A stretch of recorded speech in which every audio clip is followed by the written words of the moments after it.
Hello student, welcome to my channel. जैसा कि student high school board exam की परीक्षाएं आपकी बहुत नजदीक आ गई हैं, तो आज की वीडियो में मैं आपके साथ शेयर करूंगी कि आपके बोर्ड एग्जाम में साइंस का यानी विज्ञान का पेपर किस तरह से आता है, पेपर का क्या बेस है और किस तरह से आपको अपनी तैयारी करनी चाहिए, किस किस तरह से क्वेश्चंस पूछे जाते हैं एग्जाम में। तो मैं आपके साथ 2022 का साइंस का पेपर शेयर कर रही हूँ। तो देखिए, पेपर जो आपका है वो हिंदी एंड इंग्लिश वर्जन दोनों में होगा, यानी एक क्वेश्चन हिंदी में भी लिखा जाएगा तो उसी क्वेश्चन को इंग्लिश में दिया जाएगा, हिंदी मीडियम वाले और इंग्लिश मीडियम वाले दोनों के लिए। तो देखिए, समय होगा 3 घंटे 15 मिनट और 15 मिनट आपको पेपर पढ़ने के लिए दिया जाएगा। और जो पेपर का टोटल मार्क्स है वो 70 नंबर में होगा आपका पूरा पेपर। तो फिर देखिए, नोट दे दिया गया है कि प्रारंभ के 15 मिनट परीक्षार्थियों को प्रश्न पत्र पढ़ने के लिए निर्धारित है।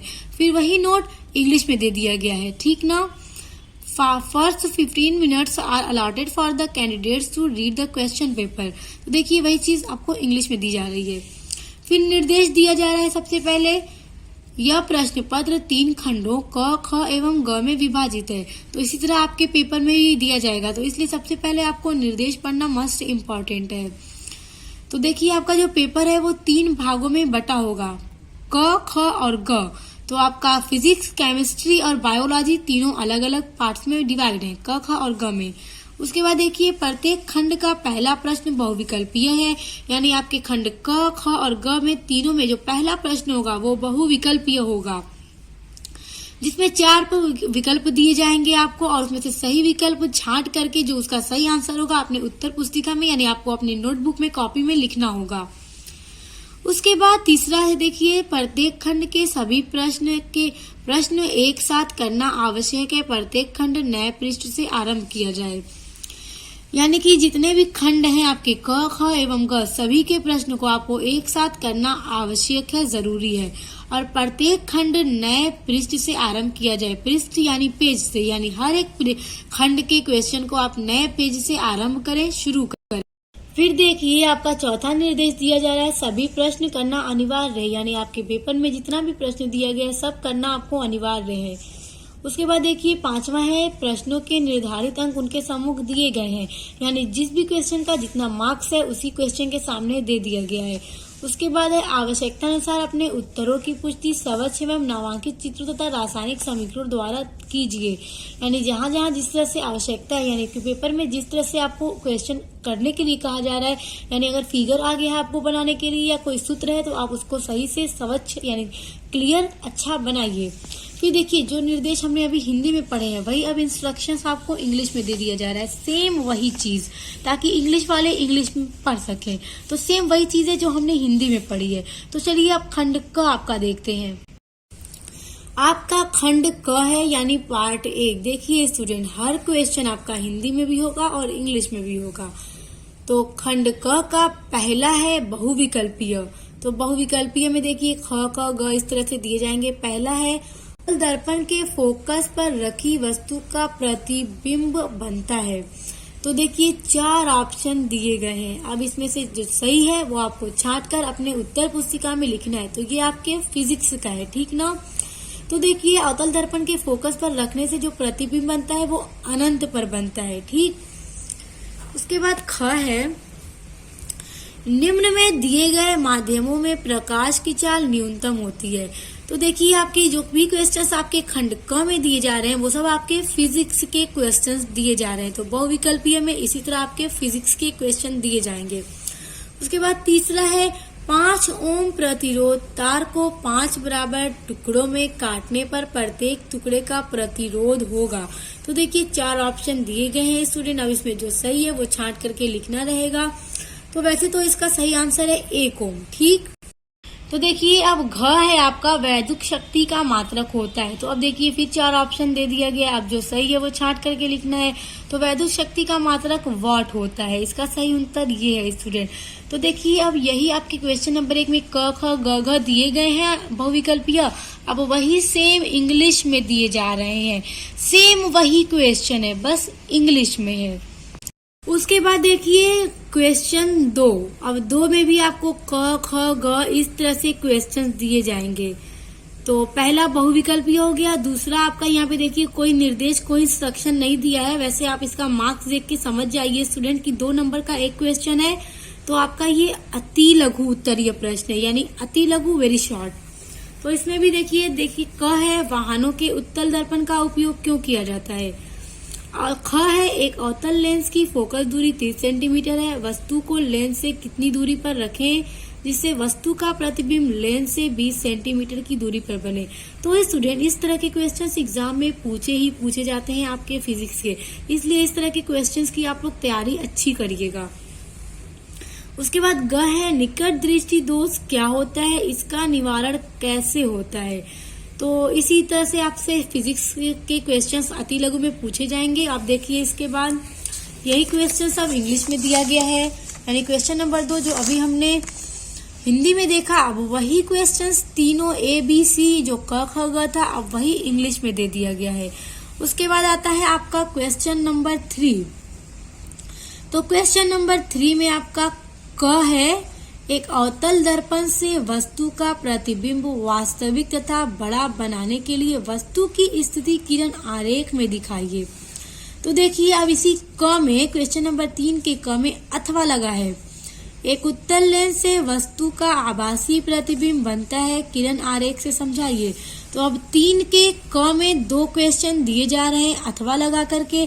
अब इन दोनों में से जो आपको आएगा वो आपको करना है। तो देखिए स्टूडेंट, एक क्वेश्चन करने पे आपको 4 नंबर मिलेंगे, 4 इसके मार्क्स है, यानी कि ये लघु क्वेश्चन है आपका। उसके बाद ख है प्रतिरोध का मात्रक क्या होता है, एल लंबाई तथा ए मोटाई के तार का प्रतिरोध 10 ओम है। इसी पदार्थ के एक अन्य तार जिसकी लंबाई L/3 है तथा मोटाई 3a हो तो उसका प्रतिरोध ज्ञात कीजिए। तो देखिए स्टूडेंट इस टाइप का क्वेश्चन तो फिजिक्स में पूछना है। अथवा देखिए अब इस क्वेश्चन में भी अथवा लगा दिया गया है। तो अथवा लगा करके दिया गया है श्रेणी क्रम में 3 प्रतिरोध का जोड़ा जाता है। संयोजन के समतुल्य प्रतिरोध का सूत्र ज्ञात कीजिए। तो अब क्वेश्चन नंबर 3 के ख में भी अथवा लगाया गया है, यानी 2 क्वेश्चन आपको 3 में करना होगा। क ख में अथवा लगा कर दिए जाएंगे, जो आपको अच्छे से आएगा वही आपको करना होगा। अब वही क्वेश्चन नंबर 3 जो अभी हमने हिंदी में देखा, अब सेम वही क्वेश्चन यहाँ पे इंग्लिश में दिया जा रहा है और लगा करके। तो सब वही क्वेश्चन है जो अभी हमने हिंदी में देखा है। अब देखिए स्टूडेंट आपका क्वेश्चन नंबर 4 और एक क्वेश्चन का 7 नंबर, यानी कि ये आपका दीर्घ है यानी लॉन्ग क्वेश्चन है। देखिए क्वेश्चन क्या कह रहा है, नामांकित आरेख बनाकर वैद्युत जनित्र का सिद्धांत तथा कार्य विधि समझाइए। तो देखिए ये क्वेश्चन दिया गया है, अब इसमें अथवा लगा के दिया जा रहा है चुंबकीय क्षेत्र में किसी धारावाही चालक पर बल किन कारकों पर निर्भर करता है, चालक पर कार्य करने वाले बल की दिशा का नियम स्पष्ट कीजिए। तो अब क्वेश्चन नंबर 4 में अथवा लगा के 2 क्वेश्चन दिया गया है। तो अब इन दोनों में से कोई एक करना होगा आपको, क्योंकि इसमें अथवा लगाया गया है, आपको ऑप्शन दिया गया है। तो अब वही क्वेश्चन स्टूडेंट यहाँ पे इंग्लिश में दिया जा रहा है क्वेश्चन नंबर 4, यानी आपको लॉन्ग में सिर्फ एक क्वेश्चन दिया होगा, आपको सिर्फ एक क्वेश्चन करना होगा, वो भी उसमें ऑप्शन लगा होगा। ऑप्शन अब जो आपको आएगा आप वो अच्छे से करिएगा। उसके बाद आपका आता है खंड ख। तो खंड क में आपसे पूछा गया था फिजिक्स से क्वेश्चंस, अब खंड ख में आपसे केमिस्ट्री से पूछा जाएगा। तो जिस तरह से फिजिक्स में आपसे पूछा गया था सबसे पहले बहुविकल्पीय, अति लघु, लघु दीर्घ, उसी तरह सेम इसमें भी होगा। देखिए 5वां क्वेश्चन होगा आपका खंड ख का बहुविकल्पीय, प्रोपेनॉल क्या है। तो देखिए सूत्र दिए गए हैं, आप इसमें से जो सही होगा आपको छाट के वो उत्तर में लिखना है। उसके बाद धातु है, इसी तरह से 4 ऑप्शन इसमें भी दिए जाएंगे। फिर ग है, तो देखिए 5वें में 3 दिया जाएगा, ख क ख ग। अब तीनों में जो जो आंसर सही होगा आप छाट के अपने बुक में अपने पेपर में लिख दीजिएगा। उसके बाद यही 3 क्वेश्चंस इंग्लिश में दिए जाएंगे ताकि इंग्लिश वाले स्टूडेंट के लिए, तो देखिए वही सब क्वेश्चन सेम हिंदी वाले ही इंग्लिश में दिए जाएंगे। देखिए वही सी है जो हिंदी में दिया गया था आपके बहुविकल्पीय में, वही सी अब हिंदी में दिया जा रहा है। अब आपका खंड ख का क्वेश्चन नंबर 6 है, पेपर का क्वेश्चन नंबर 6 छ होगा और खंड क का भी ये छ ही होगा। ये नहीं कि खंड क में जाके फिर से 1 2 से शुरू नहीं होगा स्टूडेंट। तो देखिए इसमें पहला क्वेश्चन है क है बेकिंग सोडा बनाने की विधि तथा गुणधर्म लिखिए। इसका ये 2 नंबर का होगा क्योंकि ये अति लघु है। उसके बाद ख है पीएच मान से आप क्या समझते हैं? शुद्ध जल में हाइड्रोजन आयनों का सांद्रण क्या होता है। उसके बाद ग है आधुनिक आवर्त नियम लिखिए तथा इस आवर्त सारणी की 2 विशेषता भी लिखिए। तो स्टूडेंट इस तरह से क्वेश्चंस पूछा गया था पिछली बार, तो आपसे भी कुछ थोड़ा बेस सेम होगा, बस क्वेश्चन चेंज होंगे। तो इसी के बेसिस पे आप तैयारी कर सकते हैं। तो आपको क्वेश्चन नंबर 6 में 3 क्वेश्चन दिए जाएंगे जो भी वेरी शॉर्ट क्वेश्चन है। अब यही क्वेश्चन देखिए यहाँ इंग्लिश में दिया जा रहा है, सेम वही क्वेश्चन। तो देखिए स्टूडेंट अब है आपका क्वेश्चन नंबर 7 का क है संतृप्त तथा असंतृप्त हाइड्रोजन में अंतर बताइए। उसके बाद ख है खनिज तथा अयस्क में अंतर बताइए। तो ये आपके आपके लघु में 2 क्वेश्चन दिए जाएंगे, तो फिर वही 2 क्वेश्चन इंग्लिश में दिए जाएंगे। उसके बाद 8वां क्वेश्चन है आपका निम्नलिखित पर टिप्पणी कीजिए। तो देखिए इसमें आपसे 3 टॉपिक दे दिए गए हैं, अब तीनों पर आपको टिप्पणी करना है, यानी ये आपका लघु का ही क्वेश्चन है। यानी लघु में देखिए 7 में 2 और 8 में 3। तो ये सब आपको करना होगा कि कार्बनिक यौगिकों में प्रतिस्पादन अभिक्रियाएं, तो इस पर आपको टिप्पणी लिखना होगा। फिर कार्बन यौगिकों में सहसंयोगी आबंध, कार्बनिक यौगिकों में IUPAC नाम पद्धति। तो इसी तरह से जो आप में टिप्पणी के लिए होगा, आपने जो तैयारी की होगी, पढ़ा होगा, तो उनको आप अच्छे से देख लीजिएगा क्योंकि इस तरह से भी क्वेश्चन दे दिए जाते हैं पेपर में कभी। तो देखिए अब यही जिस पर टिप्पणी करना है, 3 टॉपिक दिए गए हैं, इसमें अथवा लगाकर एक क्वेश्चन दिया जाता है स्टूडेंट। एथेनाइक अम्ल के बनाने की एक विधि तथा 3 रासायनिक गुणधर्मों का रासायनिक समीकरण लिखिए। तो 8वें में आपको ऑप्शन दे दिया जाएगा, चाहे आप ये तीनों करिए या फिर ये करिए। उसके बाद अब वही 8वां क्वेश्चन इंग्लिश में दिया गया है, right notes on the following, यानी कि नोट लिखिए। वही क्वेश्चन यहाँ जो इंग्लिश हिंदी में था अब यहाँ इंग्लिश में दिया जा रहा है। तो देखिए वही क्वेश्चन नंबर 8 का आपका इंग्लिश में दिया गया है। उसके बाद आ जाते हैं आपके खंड ग पे, यानी पार्ट सी। तो पार्ट सी होगा आपका बायोलॉजी से, यानी इसमें आपसे बायोलॉजी से क्वेश्चंस दिए जाएंगे। तो क्वेश्चन नंबर 9 है आपका, ये आपका बहुविकल्पीय दिया जाएगा। सबसे पहले तीनों पार्ट्स में आपको सबसे पहले बहुविकल्पीय दिया जाएगा। तो दिया गया है मानव के गुणसूत्रों की संख्या है, तो 46 होती है। उसके बाद है ख, निम्न में से कौन मानव में मादा जनन तंत्र का भाग नहीं है। तो स्टूडेंट इसका देखिए 4 ऑप्शन दिया गया है, तो इसका ऑप्शन है शुक्र वाहिनी, ठीक ना। तो इसी तरह से आपको दिया जाएगा। फिर देखिए ग है, निम्नलिखित में से कौन सा जीन प्रारूप शुद्ध गोल बीजों को प्रकट करता है। तो इसमें आपको जो सही होगा आपने छाड़ के लिखना होगा। उसके बाद 4 है, देखिए घ है, पादपों में जाइलम का कार्य होता है। तो देखिए यहाँ पे 4 ऑप्शन दिया जाएगा, आपको जो सही होगा वो लिखिएगा। तो स्टूडेंट देखिए आपसे बहुविकल्पी में इसी तरह से दिए जाएंगे। बहुविकल्पी बार बार बताने की जरूरत नहीं है क्योंकि आपको समझ में आ गया होगा। उसके बाद वही चीज अब आपको इंग्लिश वर्जन में दिया जा रहा है। तो देखिए वही अब इंग्लिश में था। अब आ जाते हैं आपके क्वेश्चन नंबर 10 पे। तो 10 होगा आपका पार्ट सी का अति लघु। मेंडल के प्रयोगों के आधार पर प्रभावी तथा अप्रभावी लक्षणों को समझाइए। उसके बाद ख है, भोजन के पाचन में लार की क्या भूमिका है। और ग है, पौधों में वातरंध्रों की उपयोगिता का उल्लेख कीजिए। तो देखिए आपसे 3 क्वेश्चंस पूछे जाएंगे और तीनों का आंसर आपको देना होगा। और ये आपके अति लघु का क्वेश्चन है क्योंकि सभी के मार्क्स जो है वो 2 हैं। उसके बाद वही क्वेश्चन नंबर 10 जो तीनों हिंदी में दिया गया है वही इंग्लिश में दे दिया जाएगा। अब आता है आपका क्वेश्चन नंबर 11। तो 11 का क है, समजात तथा समरूप अंगों को उदाहरण देकर समझाइए। अथवा पौधों में जल का परिवहन किसके द्वारा होता है, इसकी क्रिया विधि को समझाइए।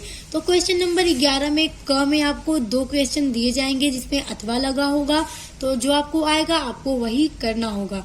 उसके बाद ख है, हृदय क्या है? संक्षिप्त में स्पष्ट कीजिए कि यह एक पंप के रूप में कार्य करता है। तो आपको इसके ऊपर पूरा संक्षेप में स्पष्ट करके इसका आंसर देना होगा। अथवा परिवार नियोजन की स्थायी विधियां कौन सी होती हैं? किन्हीं दो पर संक्षिप्त टिप्पणी कीजिए। तो इसमें भी अथवा लगा है। तो स्टूडेंट देखिए, ये आपके 4-4 नंबर के क्वेश्चंस हैं, यानी ये आपके लघु क्वेश्चंस हो गए। यानी इसका आंसर आपको बहुत शॉर्ट में नहीं और बहुत लॉन्ग में नहीं, मीडियम देना है। ठीक, इसमें आपको सिर्फ 2 करने होंगे। तो अब वही क्वेश्चन आपसे यहाँ इंग्लिश में दे दिया गया है। वही क्वेश्चन नंबर 11 का क और ख इंग्लिश में दिया गया है। अब आ जाता है आपका क्वेश्चन नंबर 12। तो ये हो जाता है आपका दीर्घ यानी लॉन्ग क्वेश्चंस, क्योंकि ये 7 नंबर के हैं। तो देखिए, जैव विकास की मूलभूत संकल्पना का उल्लेख कीजिए। तो देखिए स्टूडेंट, जो आपसे लॉन्ग क्वेश्चन है, क्योंकि मार्क्स जब इसके ज्यादा दिए जा रहे हैं तो ये लॉन्ग है। तो लॉन्ग है तो बस थोड़ा सा छोटा सा मत लिख दीजिएगा, थोड़ा इसको एक्सप्लेन करके थोड़ा बड़ा लिखिएगा। तो देखिए, इसमें भी अथवा करके दिया गया है। मानव पाचन तंत्र का नामांकित चित्र बनाइए, पाचन क्रिया का वर्णन कीजिए। तो आपसे फिगर भी पूछ सकता है कि मानव तंत्र या हृदय वाला दे दे तो हृदय का पूछ सकता है, या फिर और भी जो भी फिगर्स होते हैं बायोलॉजी में उनका देकर फिर उनके पूरे क्रिया का वर्णन पूछ सकता है आपसे। तो आपको फिगर जब बनाना रहे स्टूडेंट, तो बहुत ही अच्छा नीट एंड क्लीन फिगर बनाइएगा, बहुत अच्छे से। तो देखिए, फिर वही क्वेश्चंस आपसे इंग्लिश में पूछे जाएंगे। तो देखिए स्टूडेंट, आपको सभी क्वेश्चंस में अथवा दिया जा रहा है ताकि आपको बहुत इजी हो जाए करने में। जो आपको आए आप वही करें।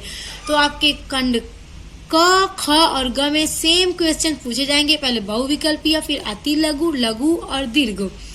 तो स्टूडेंट देखिए, पेपर का बेस आपका सेम यही होगा, इसी तरह से क्वेश्चंस पूछे जाएंगे। बस क्वेश्चंस ही चेंज होंगे आपके, मगर बेस यानी आधार पेपर का सेम ऐसा ही होगा। तो इसी बेसिस पे आप अपने पेपर की तैयारी कर लीजिए, बहुत अच्छा पेपर होगा। तो हम मिलते हैं नेक्स्ट वीडियो के साथ।